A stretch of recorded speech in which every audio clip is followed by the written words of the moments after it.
Alrighty guys, El Nino vlog number 2. I'm sweating like a politician in a playground in case you can't tell. I don't have AC in the tinker room because I need the ventilation for this glue so I don't get high as a kite. Shameless plug for the glue that I use for all this stuff though. Great stuff. We're doing pretty good on the Saberwind. We got an 80mm Saberwind from Sodis 3D. 4 fuselage sections printed. Number 5 is currently being worked on. And it's coming together pretty cool. It's definitely an interesting looking airplane. You got these crazy little fins on the intake. I'm not sure if that causes vortices for the intake or not, but definitely cool looking. I also like how Sodis, he's doing a more modular approach. So my buddy 3D Aeroworks, he hasn't made an airplane in a little bit, but his larger airplanes, they're very modular, as in the wings, the stabs, everything screws in place. So if something breaks, it's not the entire airframe as one piece that's now potentially damaged. You can just take parts off as you need to. So it's like a foam airplane where it's the larger components that just screw together. Whereas some other of these 3D printed airplanes, it's all one piece glued together. So if it crashes, you're kind of, in some cases, it's like a balsa plane where it's firewood, it just, but definitely pretty cool. I actually have the fuselage at the 50mm Saberwind, just so you guys have an idea. So this is that plane's little brother. So this is similar to what it's going to look like. I just got to get all the servos and everything installed on this thing before I can full send it. But definitely a unique looking sport jet. With this one, the 80mm, it has retracts, flaps, and thrust vectoring. And now that I have all the thrust vectoring parts printed out, I can show you guys how that works. So what happens is this is the farthest aft piece of the fuselage. And it's technically 3 rings. This aft piece being ring number 1, and then ring number 2, and then the nozzle, which is technically ring number 3. So this first, technically second ring, sits inside the aft fuselage, and it pivots on the vertical axis, and that gives it yaw.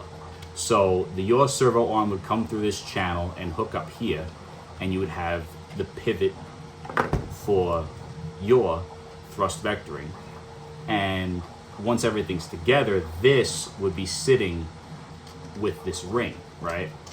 So you have the ability for yaw, and then with this ring being stationary, the pitch would happen by this nozzle pivoting in this ring, which is pretty cool. So 2 servos are going to be allocated for that. Definitely excited to see that work. What I actually was really excited about with this video was I wanted to talk to you guys about flat foamies and the ability to fly right in front of your house. Well, I mean, it was under 250 grams FAA because you guys decided to, you know what, I can't even blame the FAA.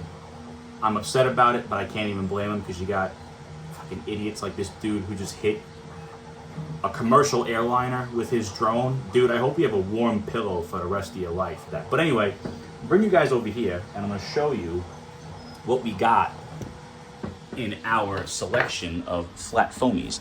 Now, this is from, let me turn the light on here. Hold on. What are we doing? What kind of production value we got here?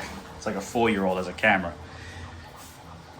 This is from Uncle Jay. This is a long time discontinued, it's kind of like the UMX Horizon planes, where it's the foam, the carbon, and this film. And for how, I mean, this is a pretty big plane. It's not a huge plane, but it's not a small plane either. But for how big this plane is, it flies amazing. It's super slow, runs on 2S. It has these little drag brakes back here, which is super sweet. And this is a great backyard flyer. And this is under 250 grams. So FAA can pounce off. Unfortunately, the other 4 planes here, well, actually, these 2 park jets, you really need a park to fly those. So that needs a broadcast module on there. Same thing with these 3. You need a broadcast module on these because that's definitely over 250 grams without a battery. Same thing with those 2. But even if you're flying these planes in front of your house with the broadcast module, make sure your broadcast module is on the plane before you fly it, as per the FAA's rigorously done guidelines always make sure you follow the rules and you're a good citizen. Wink, wink.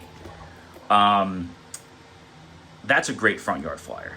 Amazing. Full flying tails. I mean, honestly, that rivals Twisted Hobbies. This is from Hobby King, and I can't believe how good this is compared to that. That's a great plane. Nothing against Twisted Hobbies, but this is way cheaper than a Twisted Hobbies airplane. But this was also something that was pretty inexpensive. I got this at a swap meet with all of the electronics included. Everything minus a battery and a receiver for this thing for I think like $60. And this thing is crazy cool, man. It's the same foam as the Twisted Hobbies airplanes or this Hobby King one. And these are a little bit of a pain in the butt to put together. Any of you guys who have put these together before, you know that. But at the end of the day, once they're all together and they're flying, these things are great for your backyard, man. I mean, just there's nothing better. But yeah, that's where we're at. I'm just trying to get more long-form content for my page because I really don't have a lot. Stay tuned for vlog number 3. Love, peace, chicken grease.